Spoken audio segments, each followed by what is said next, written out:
மரணத்தை எண்ணி கலங்கிடும் விஜய மரணத்தின் தன்மை சொல்வேன்.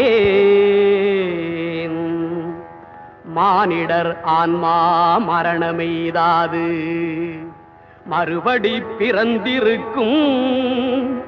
மேனியை கொல்வாய் மேனியை கொல்வாய் வீரத்தில் அதுவும் ஒன்று. நீ விட்டு விட்டாலும் அவர்களில் மேனி வெந்துதான் தீரும் ஓர் நாள்.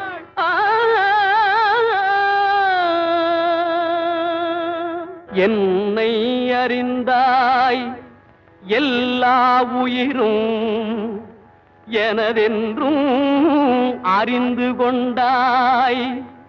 கண்ணன் மனது கல் மனதென்றோ